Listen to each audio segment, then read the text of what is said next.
The Year of the Jackpot by Robert A. Heinlein.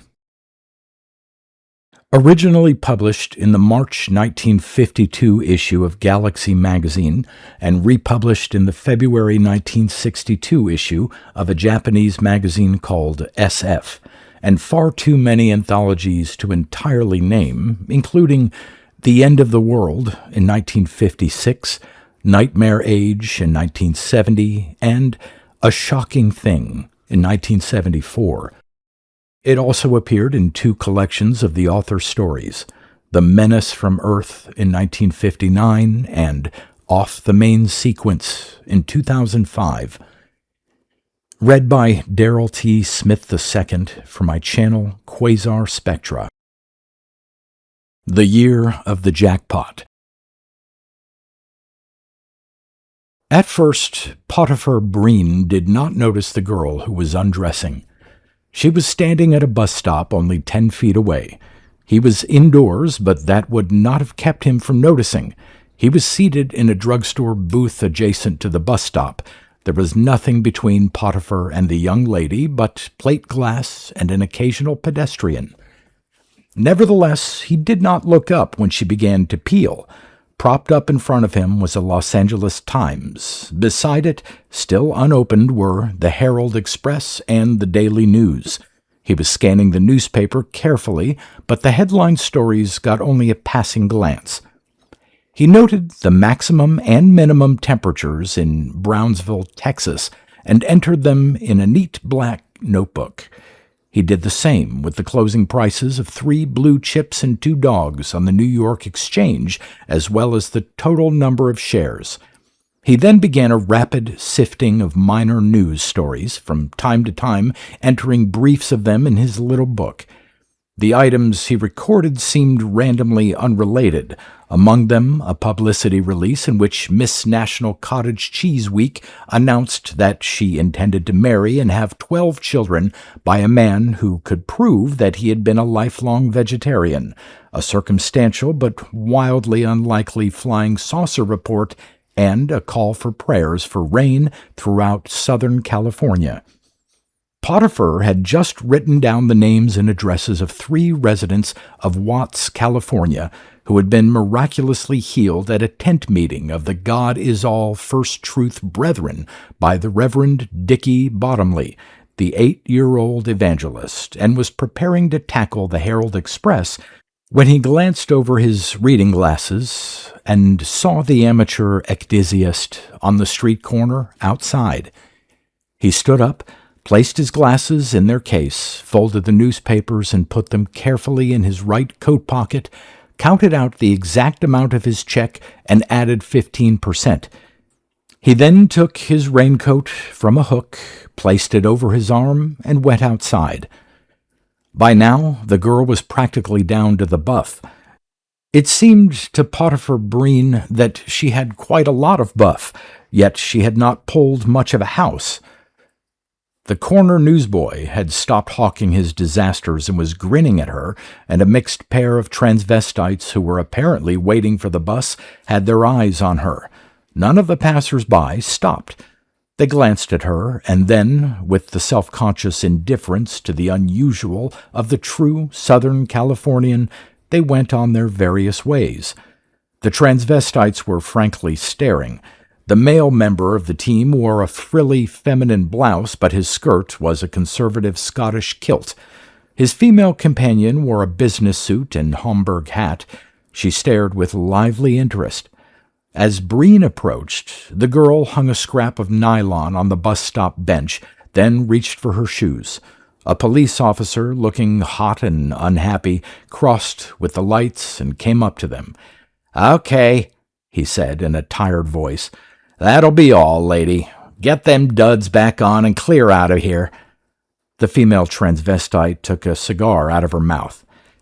"Just what business is it of yours, officer?" she asked. The cop turned to her. "Keep out of this." He ran his eyes over her get-up and that of her companion. "I ought to run both of you in, too." The transvestite raised her eyebrows. "Arrest us for being clothed? Arrest her for not being? I think I'm going to like this." She turned to the girl who was standing still and saying nothing, as if she were puzzled by what was going on. "I'm a lawyer, dear." She pulled a card from her vest pocket. "If this uniformed Neanderthal persists in annoying you, I'll be delighted to handle him." The man in kilts said, "Grace, please." She shook him off. "Quiet, Norman. This is our business." She went on to the policeman. "Well, call the wagon. In the meantime, my client will answer no questions." The official looked unhappy enough to cry, and his face was getting dangerously red. Breen quietly stepped forward and slipped his raincoat around the shoulders of the girl. She looked startled and spoke for the first time.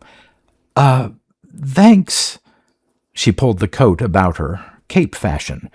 The female attorney glanced at Breen, then back to the cop. "Well, officer, ready to arrest us?" He shoved his face close to hers. "I ain't going to give you the satisfaction." He sighed and added, "Thanks, Mr. Breen. You know this lady?" "I'll take care of her. You can forget it, Kowalski." "I sure hope so. If she's with you, I'll do just that. But get her out of here. Mr. Breen, please." The lawyer interrupted. "Just a moment. You're interfering with my client."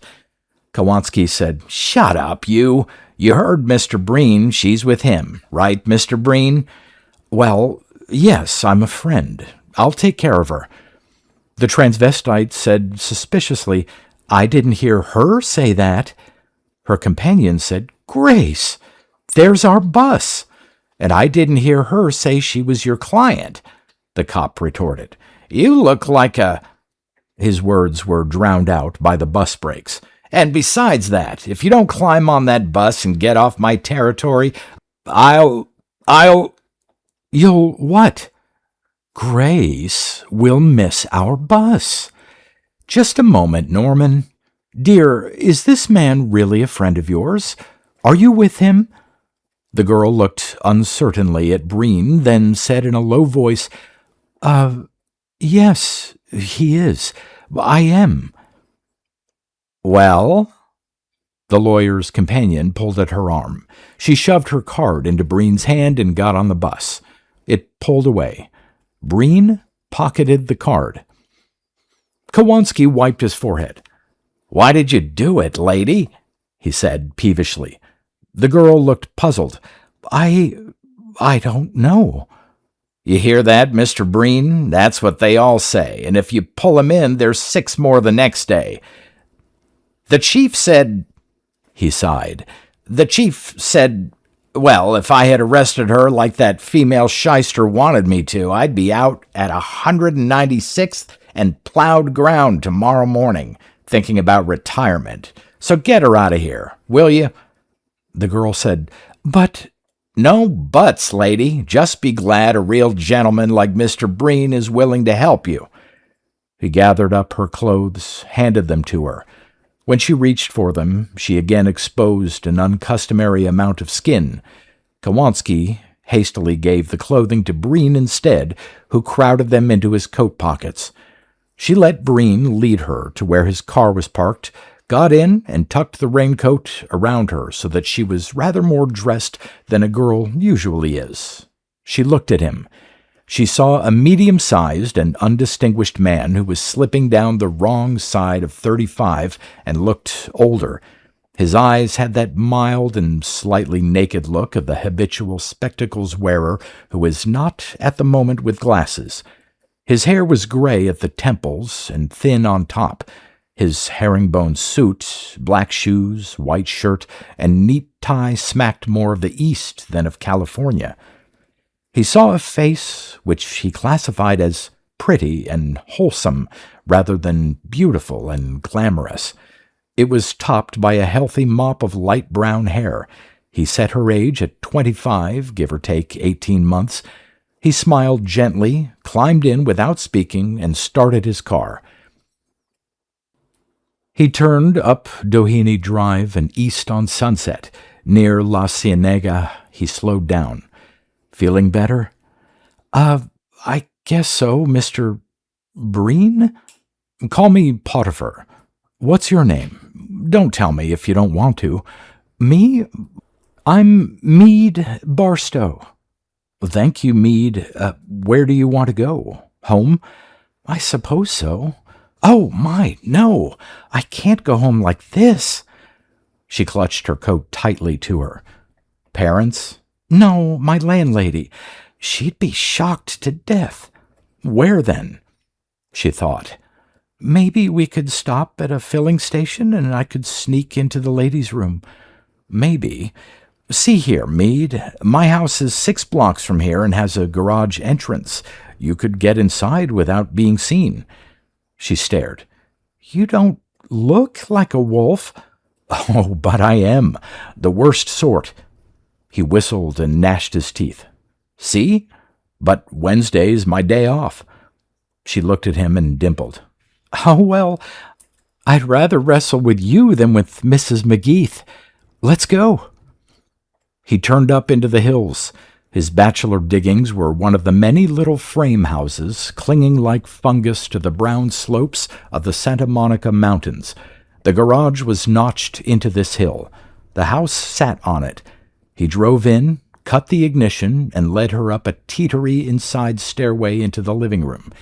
In there, he said, pointing. Help yourself. He pulled her clothes out of his coat pockets and handed them to her. She blushed and took them, disappeared into his bedroom. He heard her turn the key in the lock. He settled down in his easy chair, took out his notebook, and started with the Herald Express.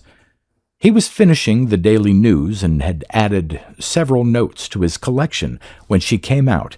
Her hair was neatly rolled. Her face was restored. She had brushed most of the wrinkles out of her skirt. Her sweater was neither too tight nor deep cut, but it was pleasantly filled. She reminded him of well water and farm breakfasts.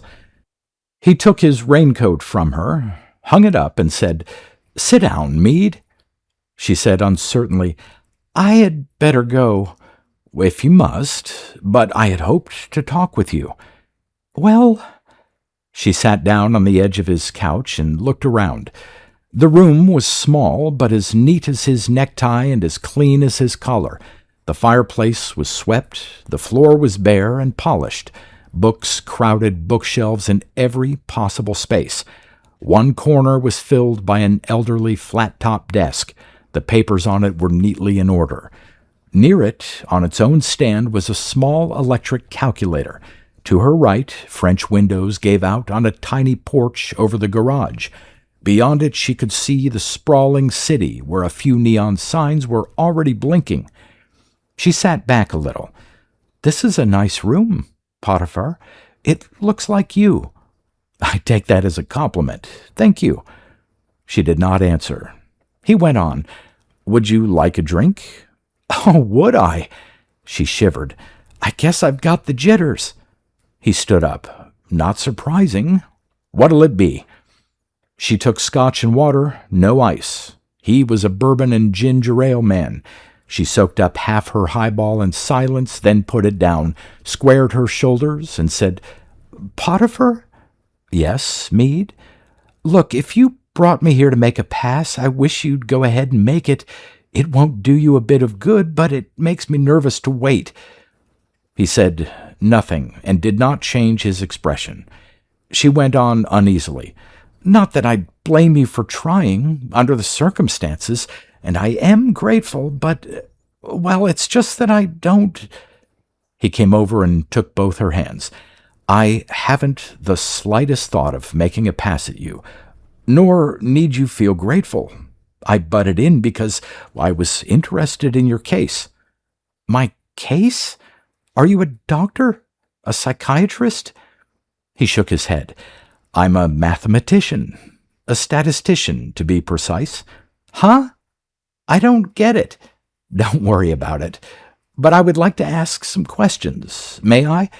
Oh, sure. Of course. I owe you that much, and then some. You owe me nothing. Want your drink sweetened?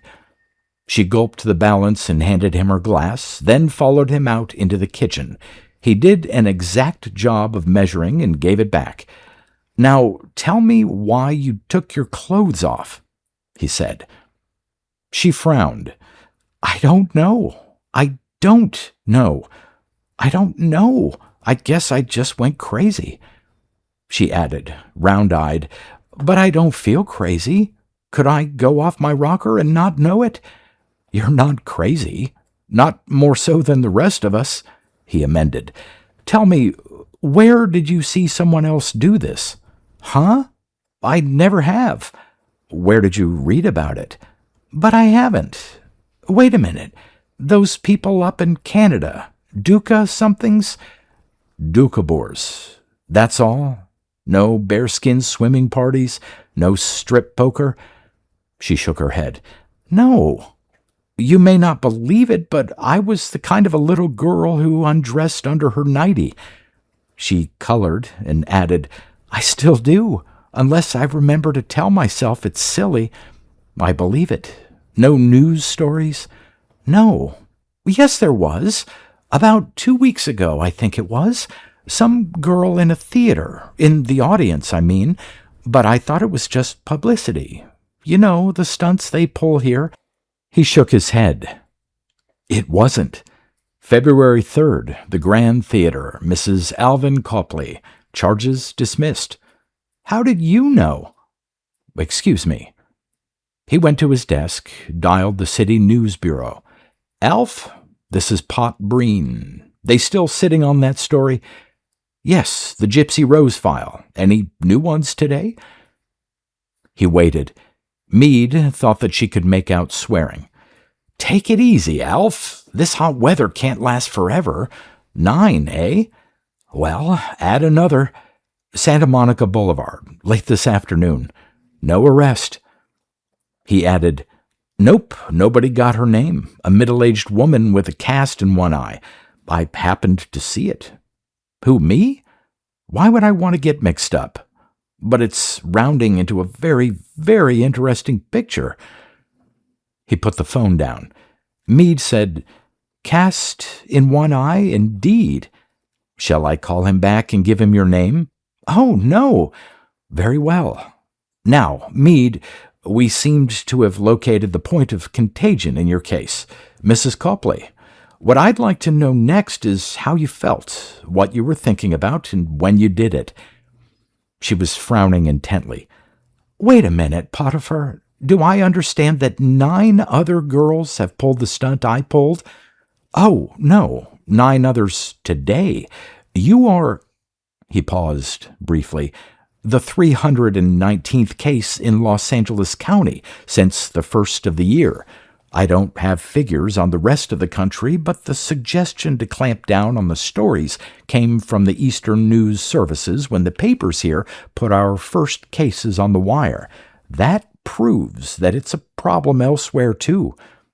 You mean that women all over the country are peeling off their clothes in public?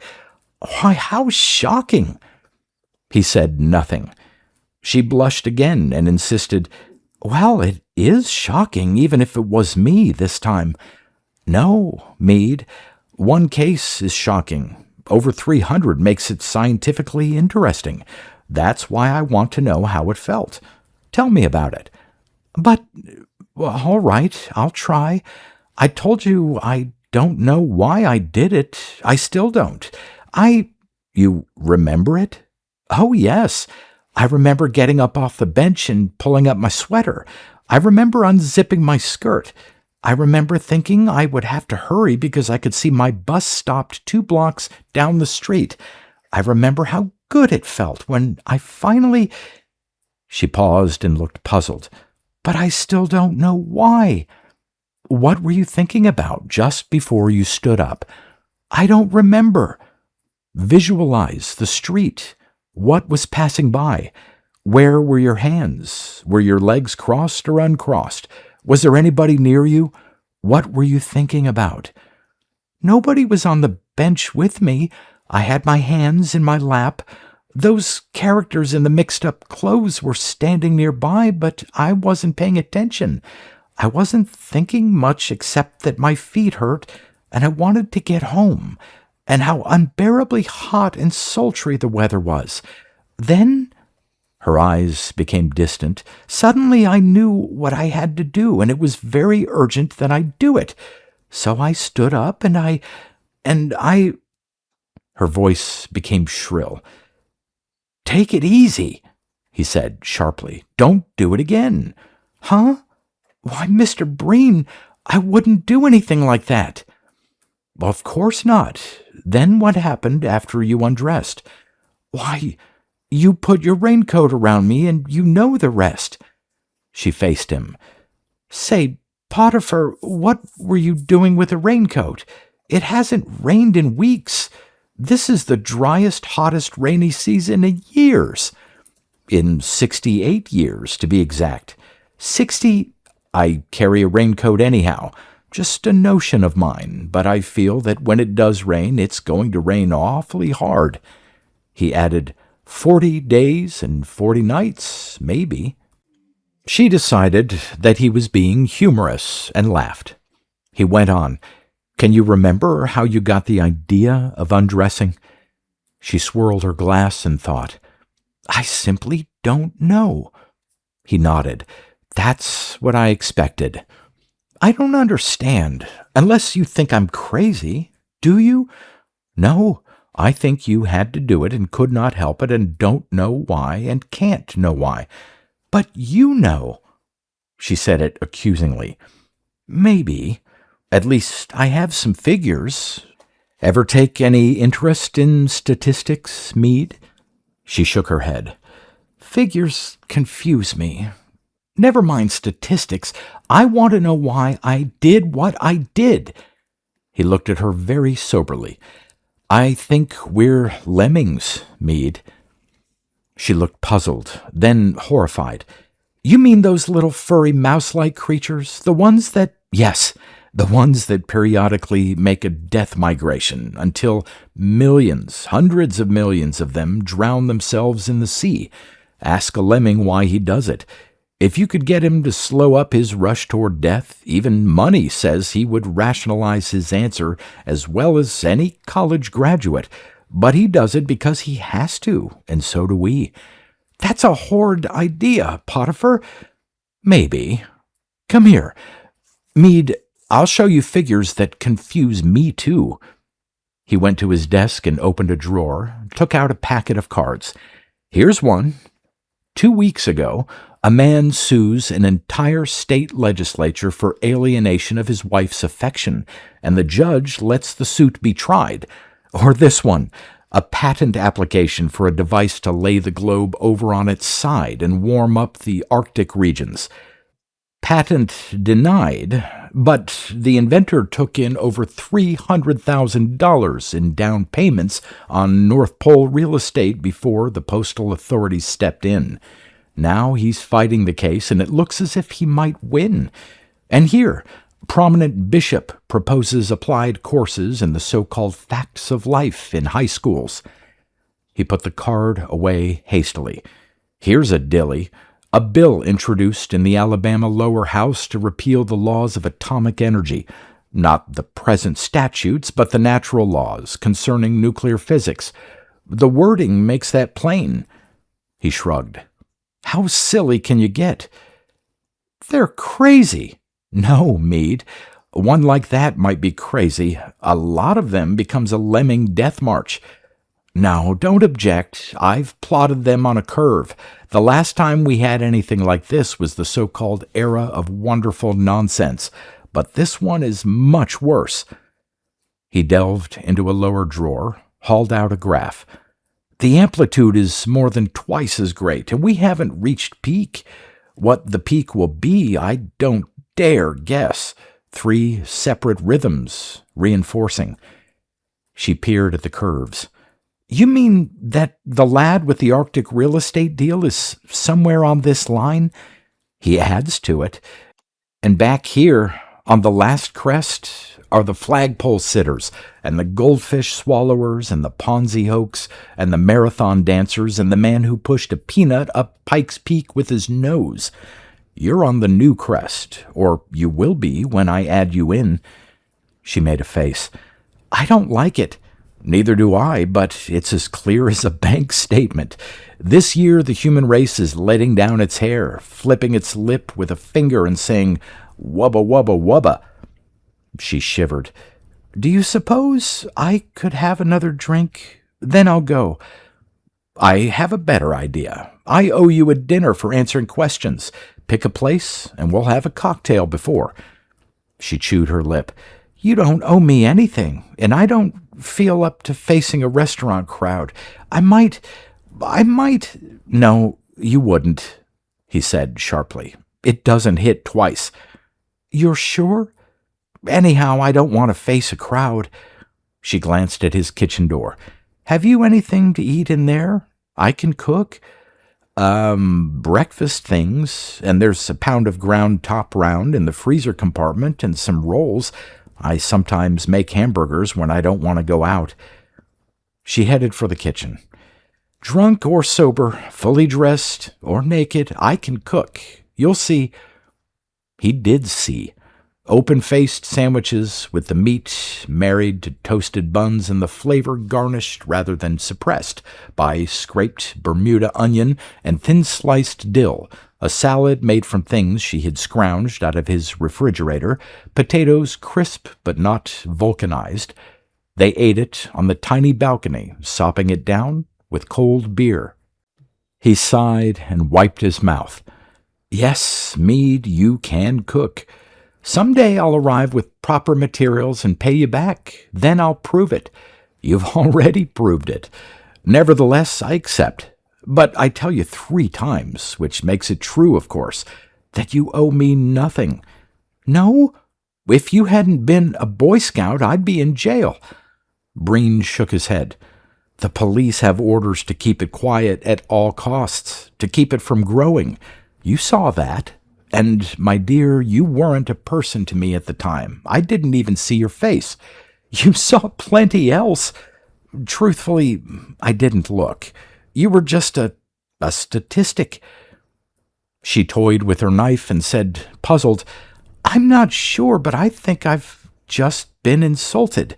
In all the 25 years that I've fought men off, more or less successfully, I've been called a lot of names, but a statistic? Why, I ought to take your slide rule and beat you to death with it. My dear young lady, I'm not a lady, that's for sure, but I'm not a statistic either. My dear Meade, then, I wanted to tell you before you did anything hasty that in college I wrestled varsity middleweight." She grinned and dimpled. "That's more the talk a girl likes to hear. I was beginning to be afraid you had been assembled in an adding machine factory. Potty, you're really a dear." "If that is a diminutive of my given name, I like it. But if it refers to my waistline, I definitely resent it." She reached across and patted his stomach. "I like your waistline. Lean and hungry men are difficult. If I were cooking for you regularly, I'd really pat it. Is that a proposal?" "Let it lie, let it lie. Potty, do you really think the whole country is losing its buttons?" He sobered at once. "It's worse than that." "Huh?" "Come inside. I'll show you." They gathered up dishes and dumped them in the sink, Breen talking all the while. "As a kid, I was fascinated by numbers. Numbers are pretty things, and they combine in such interesting configurations. I took my degree in math, of course, and got a job as a junior actuary with Midwestern Mutual, the insurance outfit. That was fun. No way on earth to tell when a particular man is going to die, but an absolute certainty that so many men of a certain age group would die before a certain date. The curves were so lovely, and they always worked out. Always. You didn't have to know why. You could predict with dead certainty and never know why. The equations worked. The curves were right. I was interested in astronomy, too. It was the one science where individual figures worked out neatly, completely, and accurately, down to the last decimal point that the instruments were good for. Compared with astronomy, the other sciences were mere carpentry and kitchen chemistry. I found there were nooks and crannies in astronomy where individual numbers won't do, where you have to go over to statistics, and I became even more interested. I joined the Variable Star Association, and I might have gone into astronomy professionally instead of what I'm in now, business consultation, if I hadn't gotten interested in something else. Business consultation? Repeated Meade. Income tax work? Oh, no, that's too elementary. I'm the numbers boy for a firm of industrial engineers. I can tell a rancher exactly how many of his Hereford bull calves will be sterile. Or I can tell a motion picture producer how much rain insurance to carry on location.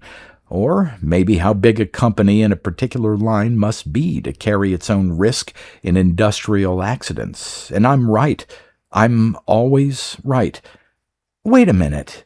Seems to me a big company would have to have insurance. Contrariwise, a really big corporation begins to resemble a statistical universe. Huh? Never mind. I got interested in something else. Cycles. Cycles are everything, Meade, and everywhere.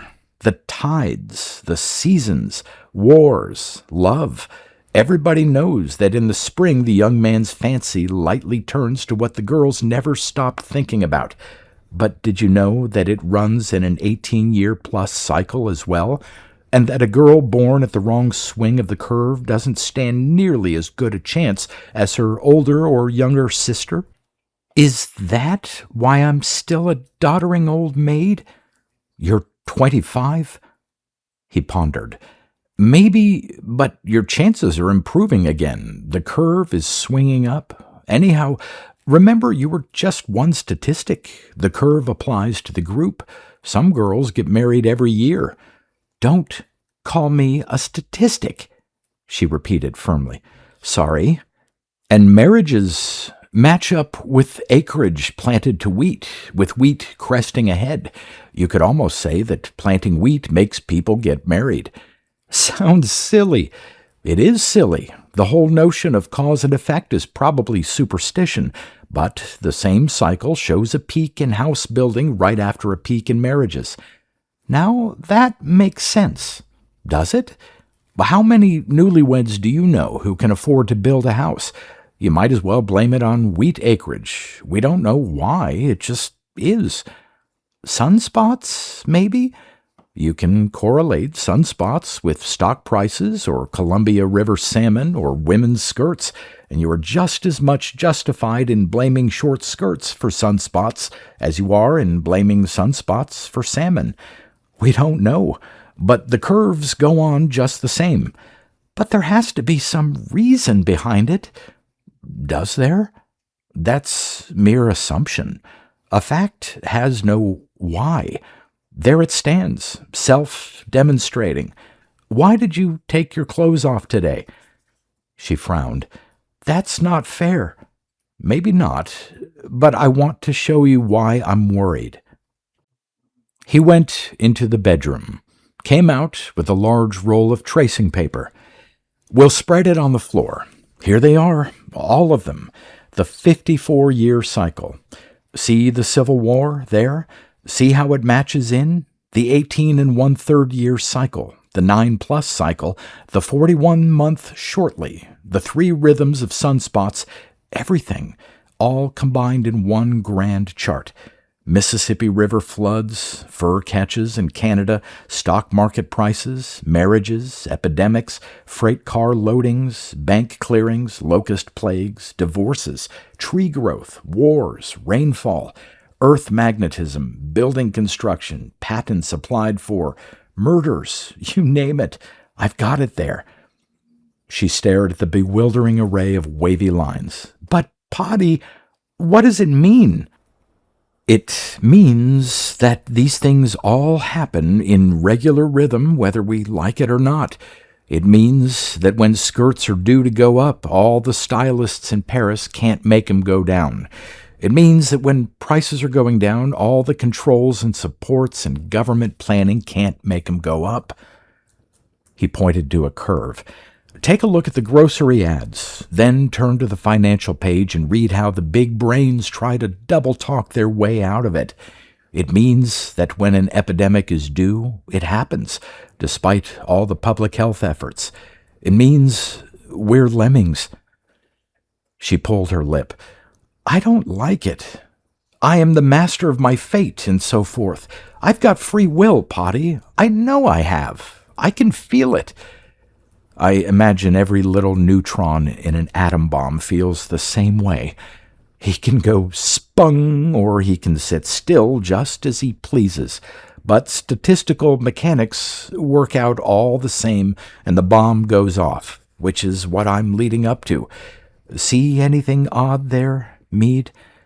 She studied the chart, trying not to let the curving lines confuse her. They sort of bunch up over at the right end. You're darn tootin' they do. See that dotted vertical line? That's right now. And things are bad enough, but take a look at that solid vertical.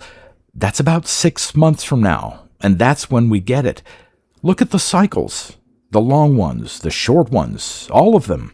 Every single last one of them reaches either a trough or a crest exactly on, or almost on, that line.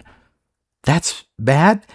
What do you think? 3 of the big ones troughed back in 1929, and the Depression almost ruined us, even with the big 54-year cycle supporting things. Now we've got the big one troughing, and the few crests are not things that help. I mean to say, tent caterpillars and influenza don't do us any good. Meade, if statistics mean anything, this tired old planet hasn't seen a trend like this since Eve went into the apple business. I'm scared. She searched his face. Potty, you're not simply having fun with me. You know I can't check up on you. I wish to heaven I were. No, Meade, I can't fool about numbers. I wouldn't know how. This is it. 1952. The year of the jackpot. Meade was very silent as he drove her home. When they approached West Los Angeles, she said, Potty? Yes, Meade. What do we do about it? What do you do about a hurricane? You pull in your ears. What can you do about an atom bomb? You try to outguess it, not be there when it goes off. What else can you do? Oh. She was silent for a few moments, then added, Potty, will you tell me which way to jump? Huh? Oh, sure, if I can figure it out. He took her to her door, turned to go. She said, Potty! He faced her. Yes, Meade? She grabbed his head, shook it, then kissed him fiercely on the mouth. There! Is that just a statistic? No. It had better not be, she said dangerously. Potty, I think I'm going to have to change your curve. 2. Russians reject UN note. Missouri flood damage exceeds 1951 record. Mississippi Messiah defies court. Nudist convention storms Bailey's Beach. British-Iran talks.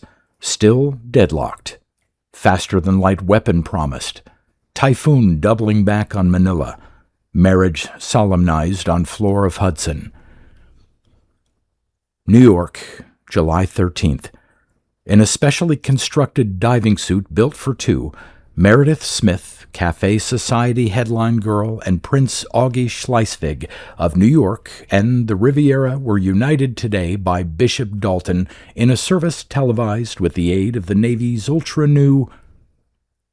As the year of the jackpot progressed, Breen took melancholy pleasure in adding to the data which proved that the curve was sagging as predicted. The undeclared World War continued its bloody, blundering way at 6 spots around a tortured globe. Breen did not chart it. The headlines were there for anyone to read. He concentrated on the odd facts in the other pages of the papers, facts which, taken singly, meant nothing, but taken together showed a disastrous trend. He listed stock market prices, rainfall, wheat futures, but the silly season items were what fascinated him. To be sure, some humans were always doing silly things, but at what point had prime damn foolishness become commonplace? When, for example, had the zombie-like professional models become accepted ideals of American womanhood? What were the gradations between National Cancer Week and National Athlete's Foot Week? On what day had the American people finally taken leave of horse sense? Take transvestism. Male and female dress customs were arbitrary, but they had seemed to be deeply rooted in the culture. When did the breakdown start? With Marlena Dietrich's tailored suits? By the late 1940s, there was no male article of clothing that a woman could not wear in public. But when had men started to slip over the line? Should he count the psychological cripples who had made the word drag a byword in Greenwich Village and Hollywood long before this outbreak? Or were they wild shots, not belonging on the curve? Did it start with some unknown normal man attending a masquerade and there discovering that skirts actually were more comfortable and practical than trousers? Or had it started with the resurgence of Scottish nationalism reflected in the wearing of kilts by many Scottish Americans? Ask a lemming to state his motives. The outcome was in front of him, a news story. Transvestism by draft dodgers had at last resulted in a mass arrest in Chicago, which was to have ended in a giant joint trial, only to have the deputy prosecutor show up in a pinafore and defy the judge to submit to an examination to determine the judge's true sex. The judge suffered a stroke and died, and the trial was postponed. Postponed forever, in Breen's opinion. He doubted that this particular blue law would ever again be enforced, or the laws about indecent exposure, for that matter. The attempt to limit the Gypsy Rose syndrome by ignoring it had taken the starch out of enforcement. Now here was a report about the All Souls Community Church of Springfield. The pastor had reinstituted ceremonial nudity, probably the first time this 1,000 years, Breen thought, aside from some screwball cults in Los Angeles. The reverend gentleman claimed that the ceremony was identical with the Dance of the High Priestess in the ancient temple of Karnak. Could be, but Breen had private information that the priestess had been working the burlesque and nightclub circuit before her present engagement. In any case, the holy leader was packing them in and had not been arrested. 2 weeks later, 109 churches in 33 states offered equivalent attractions. Breen entered them on his curves. This queasy oddity seemed to him to have no relation to the startling rise in the dissident evangelical cults throughout the country. These churches were sincere, earnest, and poor, but growing ever since the war. Now they were multiplying like yeast. It seemed a statistical cinch that the United States was about to become God-struck again. He correlated it with transcendentalism and the trick of the Latter-day Saints. Yes, it fitted, and the curve was pushing toward a crest. Billions in war bonds were now falling due. Wartime marriages were reflected in the swollen peak of the Los Angeles school population. The Colorado River was at a record low, and the towers in Lake Mead stood high out of the water. But the Angelenos committed communal suicide by watering lawns as usual. The Metropolitan Water District commissioners tried to stop it. It fell between the stools of the police powers of 50 sovereign cities. The taps remained open, trickling away the lifeblood of the desert paradise. The 4 regular party conventions, Dixiecrats, regular Republicans, the regular Republicans, and the Democrats, attracted scant attention because the Know-Nothings had not yet met. The fact that the American Rally, as the Know-Nothings preferred to be called, claimed not to be a party but an educational society did not detract from their strength. But what was their strength? Their beginnings had been so obscure that Breen had had to go back and dig into the December 1951 files. Yet he had been approached twice this very week to join them, right inside his own office, once by his boss, once by the janitor. He hadn't been able to chart the know-nothings. They gave him chills in his spine. He kept column inches on them, found that their publicity was shrinking while their numbers were obviously zooming. Krakatoa blew up on July 18th. It provided the first important trans-Pacific TV cast. Its effect on sunsets, on solar constant, on mean temperature, and on rainfall would not be felt until later in the year. The San Andreas Fault, its stresses unrelieved since the Long Beach disaster of 1933, continued to build up imbalance, an unhealed wound running the full length of the West Coast.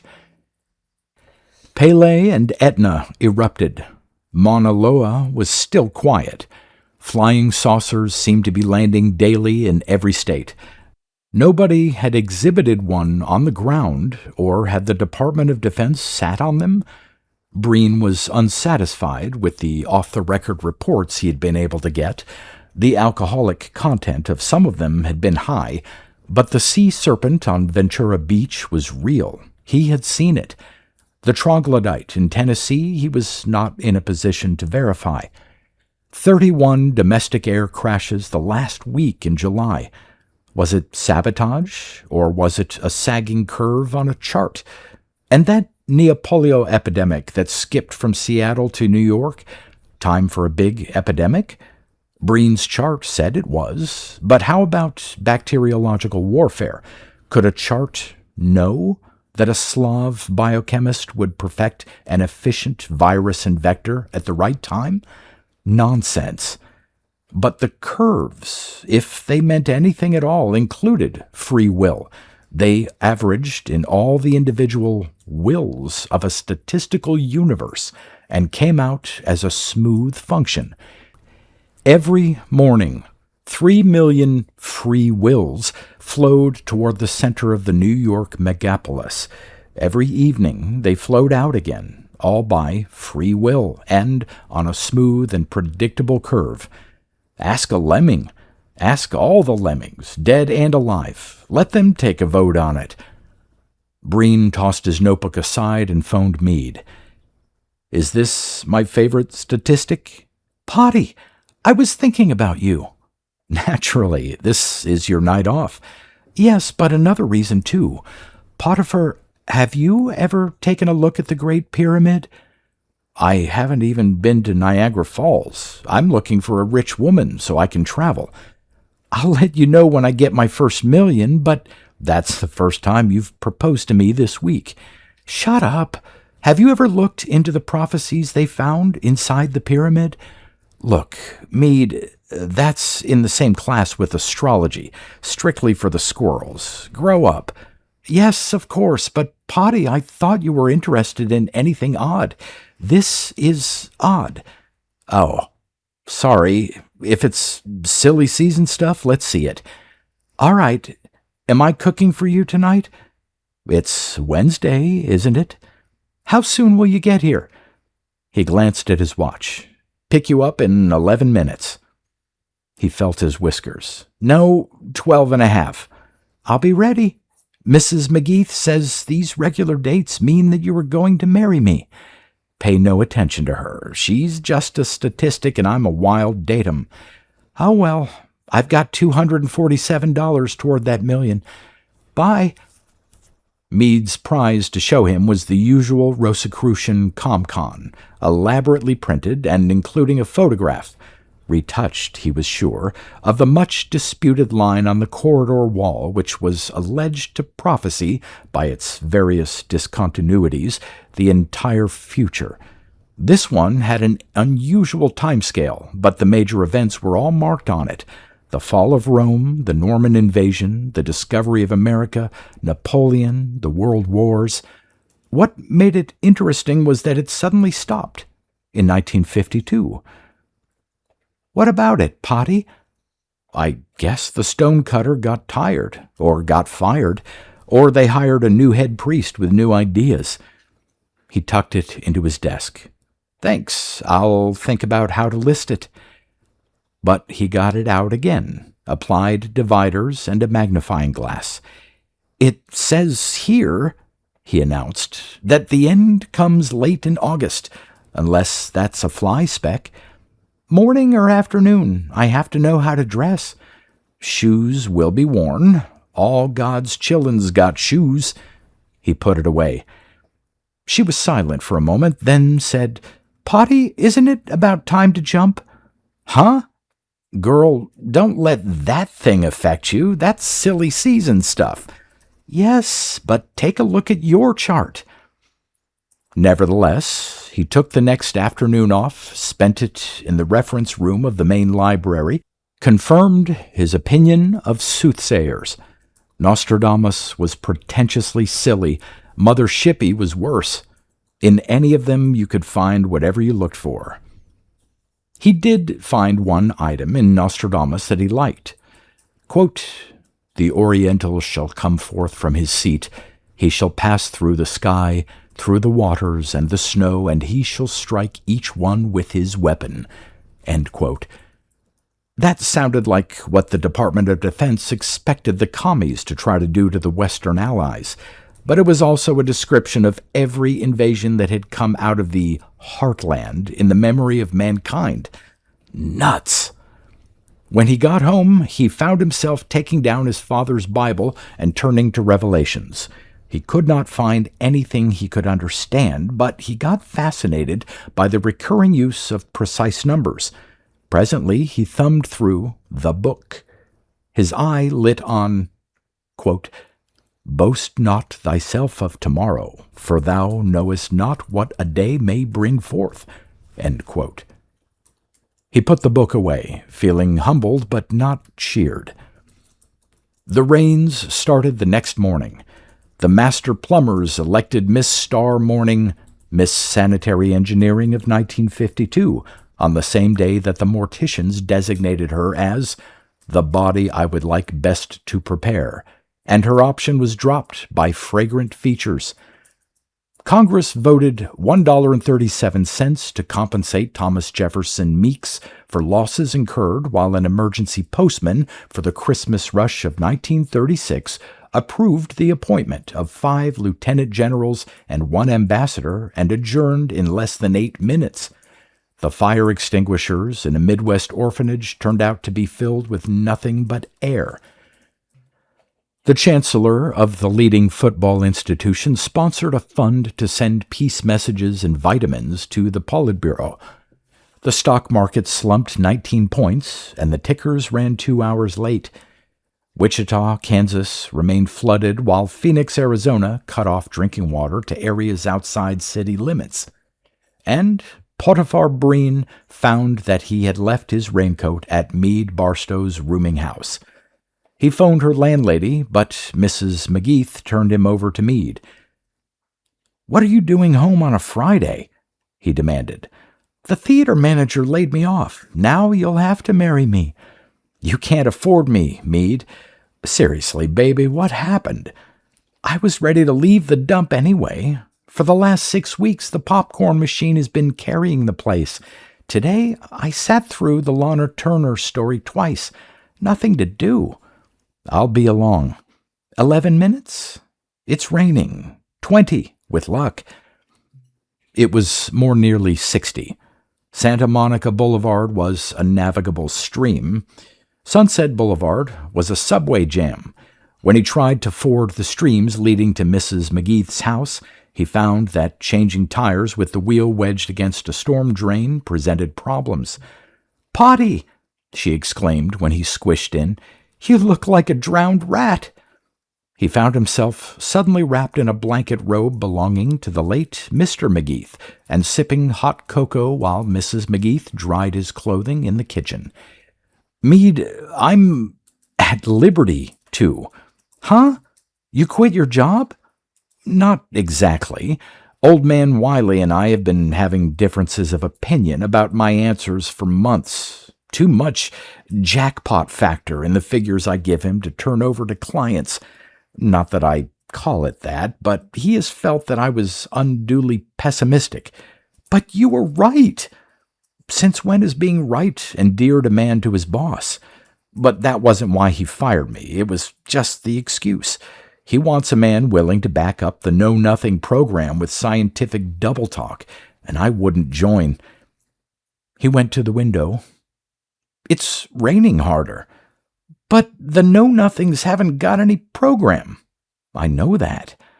Potty, you should have joined. It doesn't mean anything. I joined 3 months ago. The hell you did. She shrugged. You pay your $1 and you turn up for 2 meetings and they leave you alone. It kept my job for another 3 months. What of it? Well, I'm sorry you did it, that's all. Forget it, Meade. The water is over the curbs out there. You'd better stay here overnight. I don't like to leave entropy parked out in this stuff all night. Meade? Yes, Potty? We're both out of jobs. How would you like to duck north into the Mojave and find a dry spot? I'd love it. But look, Potty, is this a proposal or just a proposition? Don't pull that either-or stuff on me. It's just a suggestion for a vacation. Do you want to take a chaperone? No. Then pack a bag.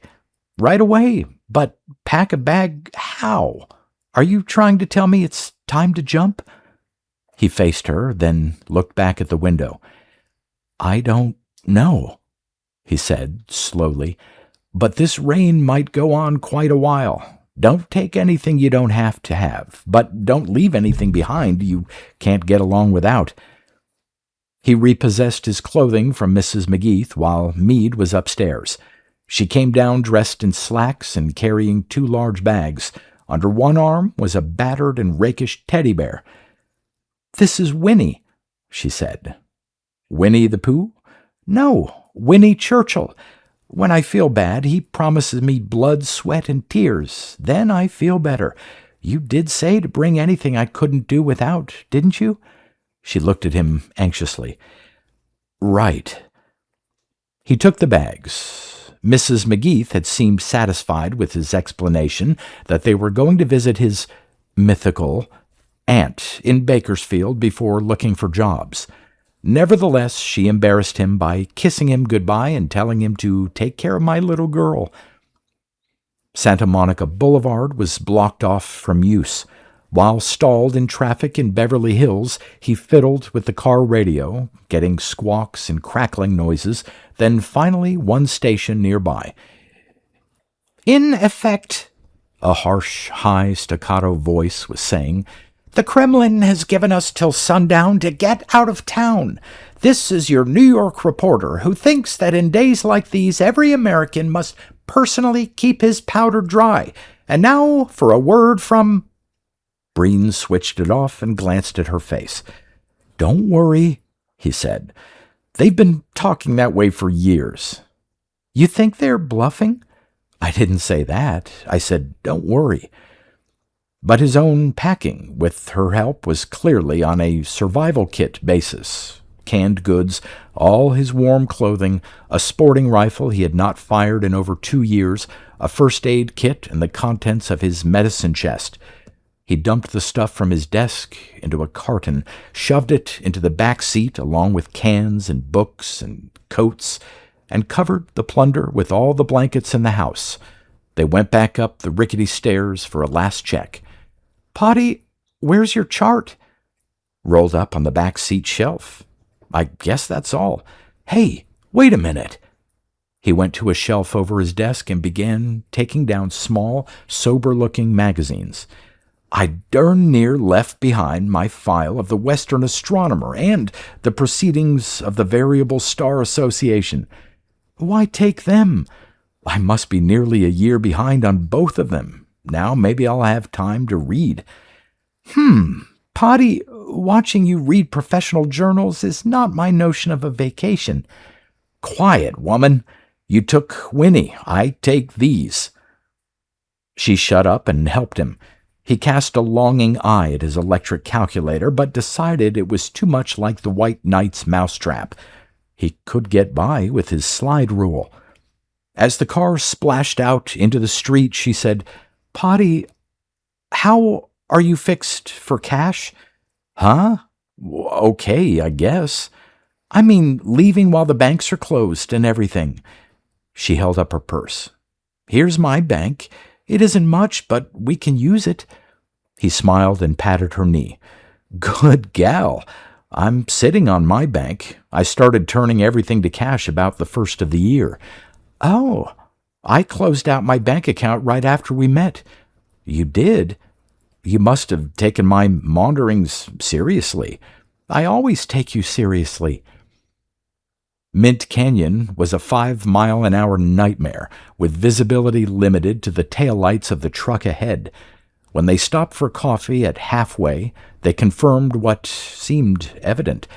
Cajun Pass was closed, and long-haul traffic for Route 66 was being detoured through the secondary pass.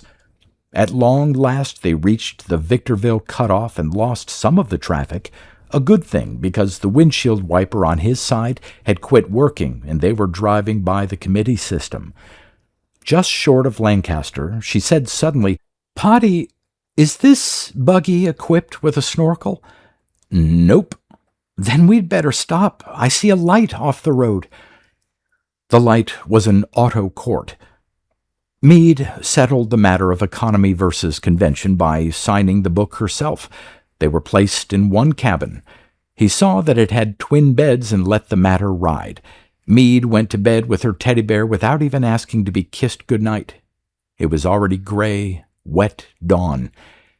They got up in the late afternoon and decided to stay over one more night, then push north toward Bakersfield. A high-pressure area was alleged to be moving south, crowding the warm, wet mass that smothered Southern California. They wanted to get into it.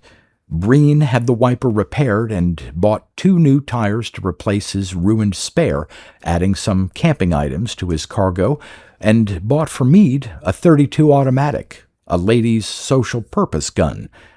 "What's this for?" she wanted to know. "Well, you're carrying quite a bit of cash." "Oh, I thought maybe I was to use it to fight you off."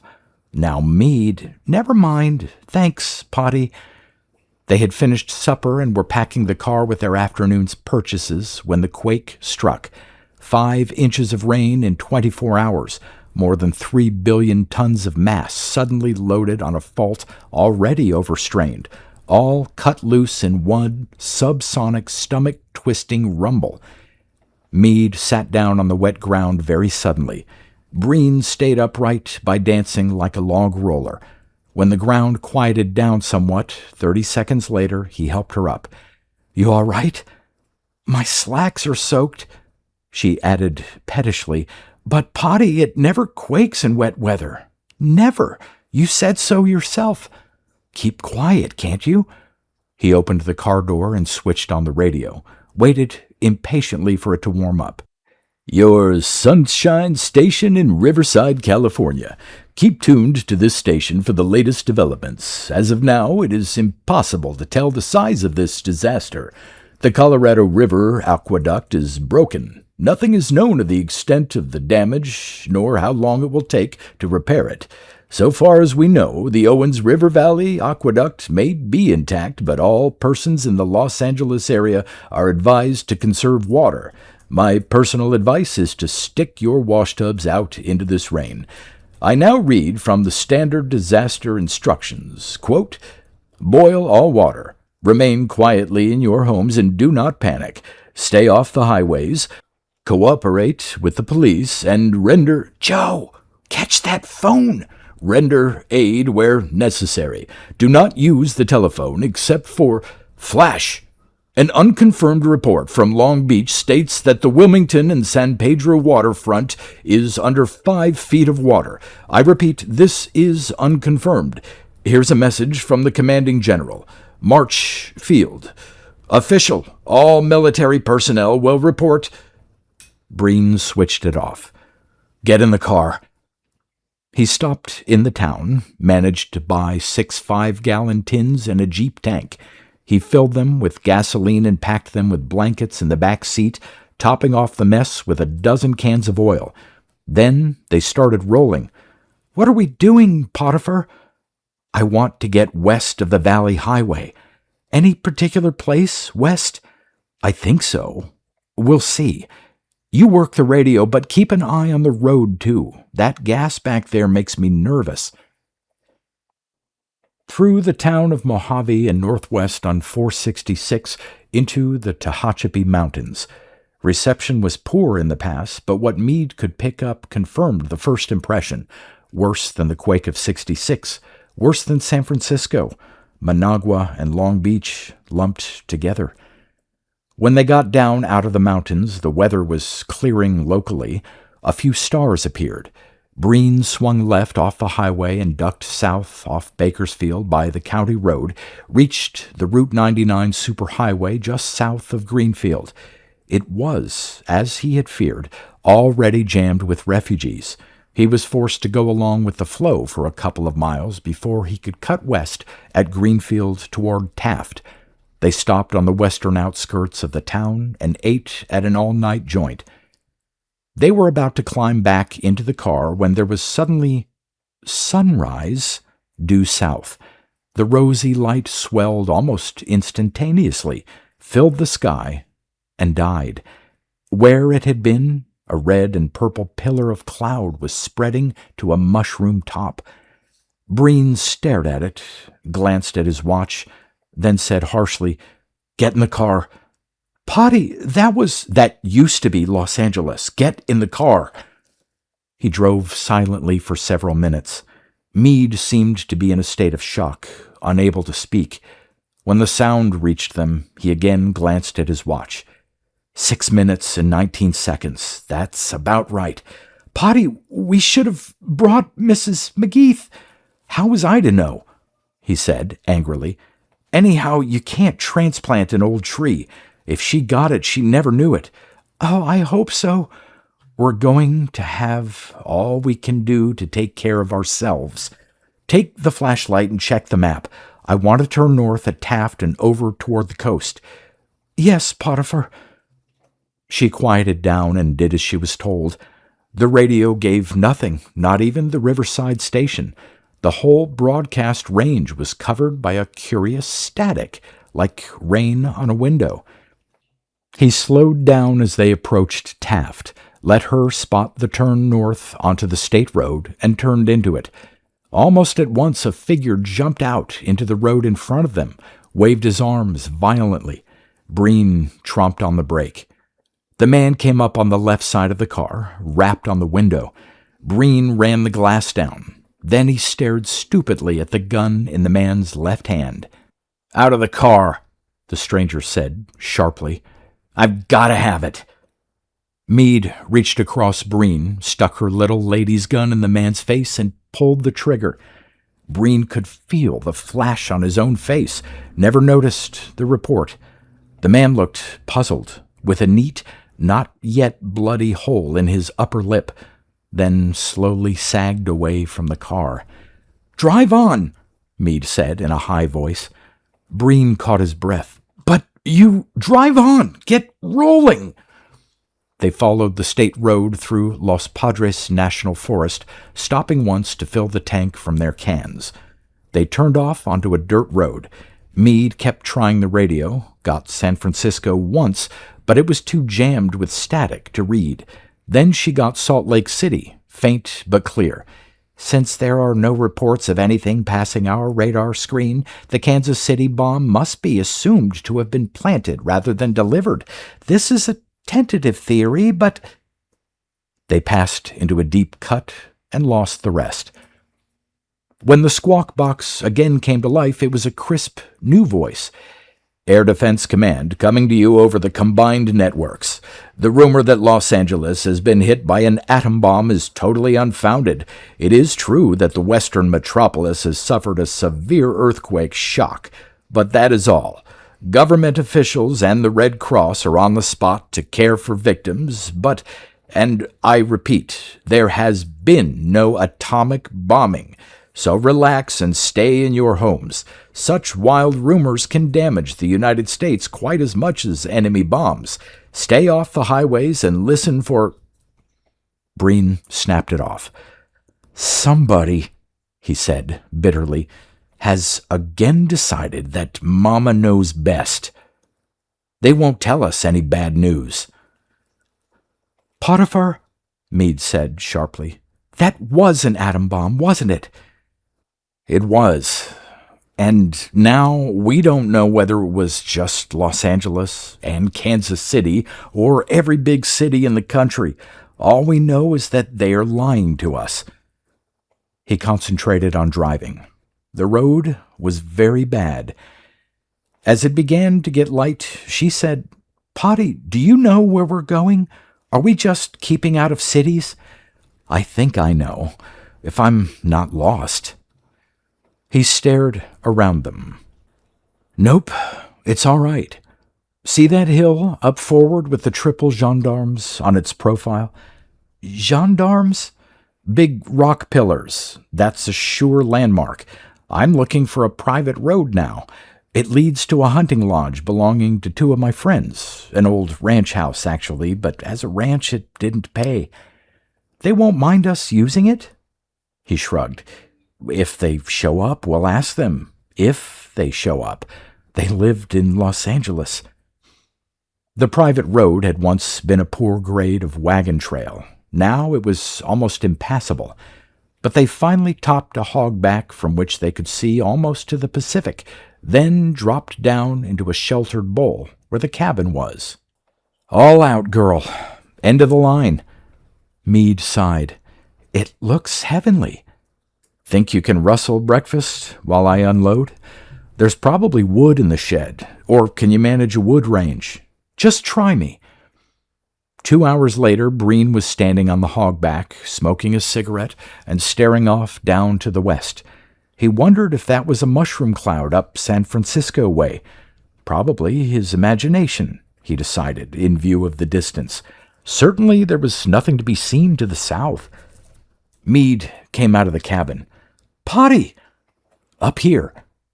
She joined him, took his hand and smiled, then snitched his cigarette and took a deep drag.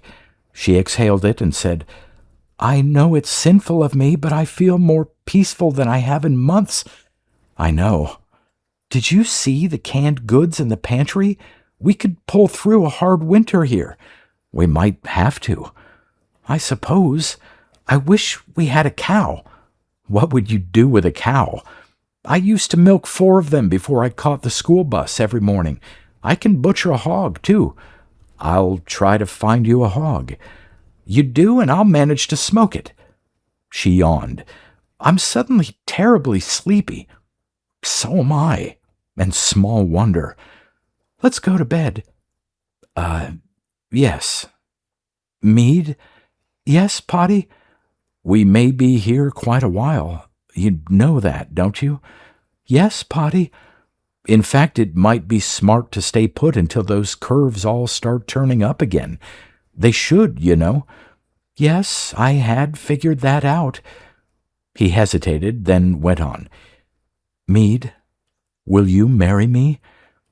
Yes. She moved up to him. After a time, he pushed her gently away and said, My dear, my very dear, we could drive down and find a minister in some little town. She looked at him steadily. That wouldn't be very bright, would it? I mean, nobody knows we're here, and that's the way we want it. Besides, your car might not make it back up that road. No, it wouldn't be very bright, but I want to do the right thing. It's all right, Potty. It's all right. Well, then, kneel down here with me. We'll say them together. Yes, Potiphar. She knelt, and he took her hand. He closed his eyes and prayed wordlessly. When he opened them, he said, What's the matter? The gravel hurts my knees. Well, stand up then. No, look, Potty, why don't we just go in the house and say them there? Huh? Hell's bells, woman. We might forget to say them entirely. Now repeat after me. I, Potiphar, take thee, mead. 3. Official. Stations within range relay twice. Executive Bulletin Number 9. Road laws previously published have been ignored in many instances. Patrols are ordered to shoot without warning, and provost marshals are directed to use death penalty for unauthorized possession of gasoline. Biological warfare and radiation quarantine regulations previously issued will be rigidly enforced. Long live the United States! Harley J. Neal, Lieutenant General, Acting Chief of Government. All stations relay twice. This is the Free Radio America Relay Network. Pass this along, boys. Governor Branley was sworn in today as president by Acting Chief Justice Roberts under the rule of succession. The president named Thomas Dewey as Secretary of State and Paul Douglas as Secretary of Defense.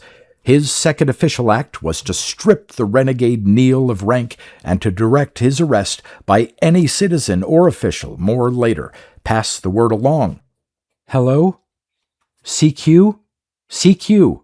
CQ? This is WSKMR, Freeport, QRR, QRR. Anybody read me? Anybody? We're dying like flies down here. What's happened? Starts with fever and a burning thirst, but you can't swallow. We need help. Anybody read me? Hello, CQ75. CQ75. This is WS King Mike Roger calling QRR and CQ75. Bye for somebody. Anybody. This is the Lord's Time, sponsored by Swan's Elixir, the tonic that makes waiting for the kingdom of God worthwhile. You are about to hear a message of cheer from Judge Broomfield, anointed vicar of the kingdom on earth. But first, a bulletin. Send your contributions to Messiah, Clint, Texas. Don't try to mail them. Send them by a kingdom messenger or by some pilgrim journeying this way. And now, the Tabernacle Choir, followed by the voice of the vicar on earth. The first symptom is little red spots in the armpits. They itch. Put patients to bed at once and keep them covered up warm. Then go scrub yourself and wear a mask. We don't know yet how you catch it. Pass it along. Ed. No new landings reported anywhere on this continent. The few paratroopers who escaped the original slaughter are thought to be hiding out in the Poconos. Shoot, but be careful. It might be Aunt Tessie. Off and clear. Until noon tomorrow. The statistical curves were turning up again. There was no longer doubt in Breen's mind about that. It might not even be necessary to stay up here in the Sierra Madres through the winter, though he rather thought they would.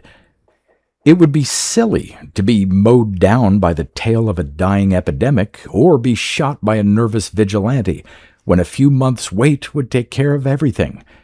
He was headed out to the hogback to wait for sunset and do an hour's reading.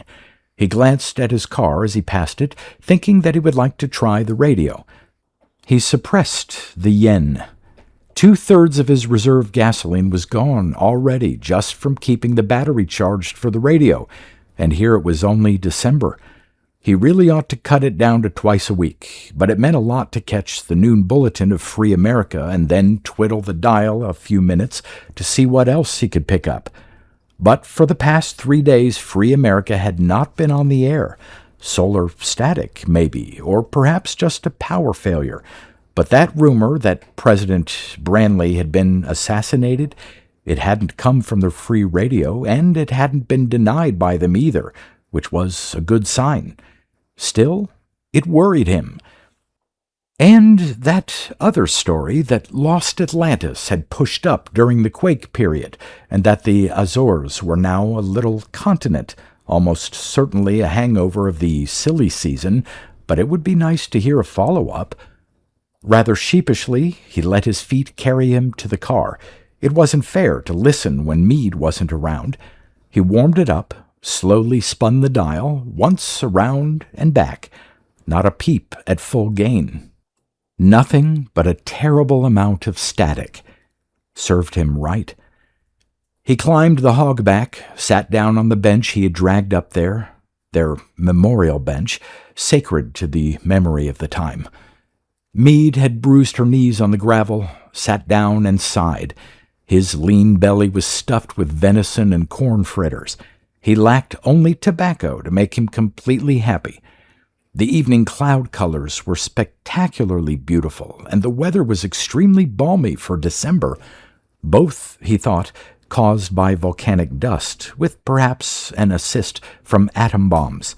Surprising how fast things went to pieces when they started to skid, and surprising how quickly they were going back together, judging by the signs. A curve reaches trough and then starts right back up. World War III was the shortest big war on record. 40 cities gone, counting Moscow and the other slave cities, as well as the American ones. And then, whoosh, neither side fit to fight. Of course, the fact that both sides had thrown their Sunday punch over the North Pole through the most freakish Arctic weather since Peary invented the place had a lot to do with it, he supposed. It was amazing that any of the Russian paratroop transports had gotten through at all. Breen sighed and pulled the November 1951 copy of the Western Astronomer out of his pocket. Where was he? Oh, yes, some notes on the stability of G-type stars, with a special reference to Sol, by Dunkowski, Lenin Institute, translated by Heinrich Ley, FRAS. Good boy, Ski. Sound mathematician. Very clever application of harmonic series and tightly reasoned. Breen started to thumb for his place when he noticed a footnote that he had missed. Dinkowski's own name carried down to it. Quote, "This monograph was denounced by Pravda as romantic reactionaryism shortly after it was published. Professor Dinkowski has been unreported since and must be presumed to be liquidated." End quote. The poor geek. Well, he probably would have been atomized by now anyway, along with the goons who did him in. He wondered if the army really had gotten all the Ruski paratroopers.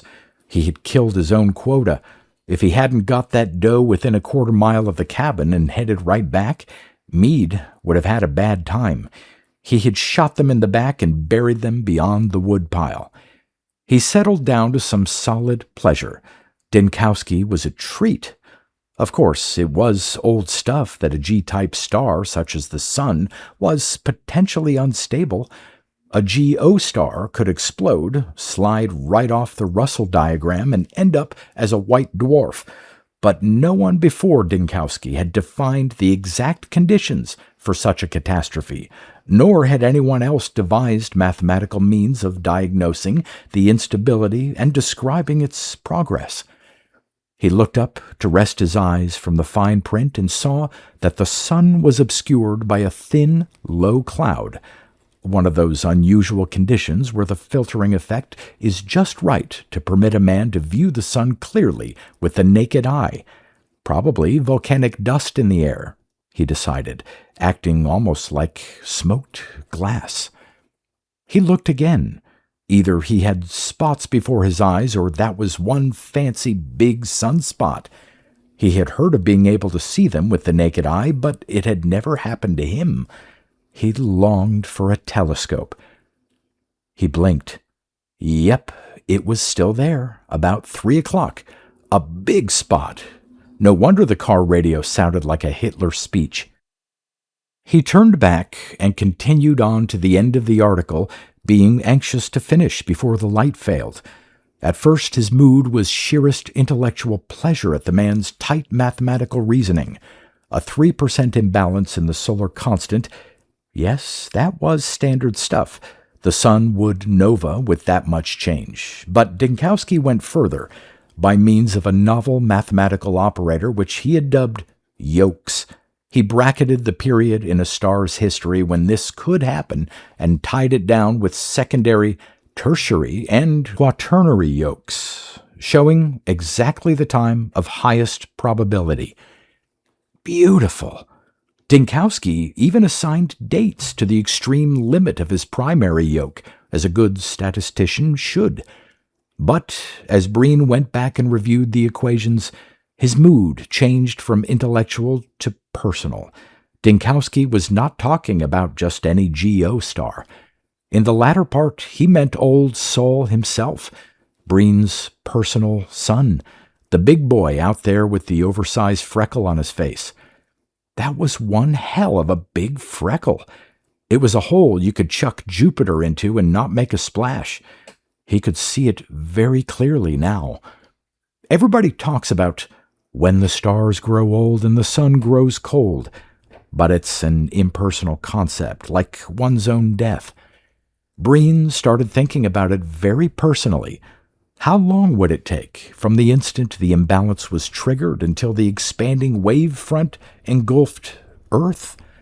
The mechanics couldn't be solved without a calculation, even though they were implicit in the equation in front of him.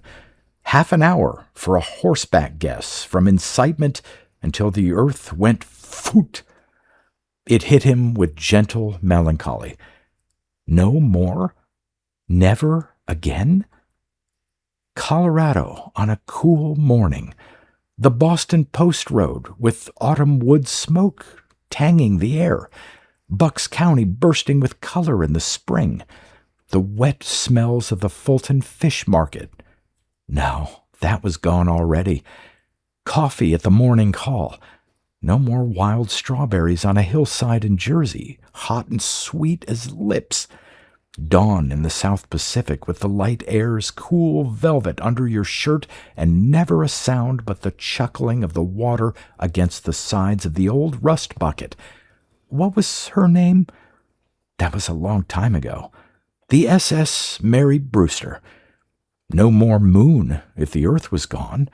Stars, but no one to gaze at them. He looked back at the dates bracketing Dinkowski's probability yoke. Thine alabaster cities gleam, undimmed by... He suddenly felt the need for mead and stood up. She was coming out to meet him. "Hello, Potty. Safe to come in now. I've finished the dishes." "I should help." "You do the man's work. I'll do the woman's work. That's fair." She shaded her eyes. "What a sunset.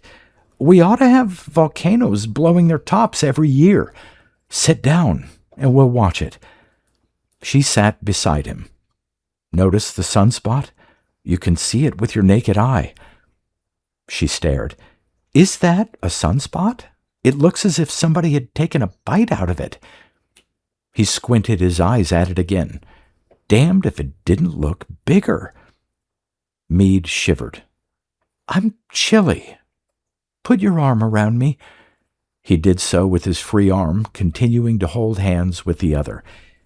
It was bigger. The spot was growing. What good is the race of man? Monkeys, he thought. Monkeys with a touch of poetry in them, cluttering and wasting a second-string planet near a third-string star. But sometimes they finish in style. She snuggled to him. "Keep me warm." "It will be warmer soon. I'll keep you warm." "Dear Potty." She looked up. "Potty, something funny is happening to the sunset." "No, darling, to the sun." He glanced down at the journal, still open beside him. 1739 AD and 2165. He did not need to add up the two figures and divide by 2 to reach the answer. Instead, he clutched fiercely at her hand, knowing, with an unexpected and overpowering burst of sorrow, that 1952 was the end.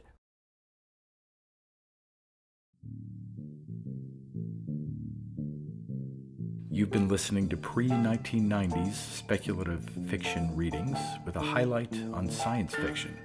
by Darrell T. Smith II. Please consider clicking the donation link in the description box.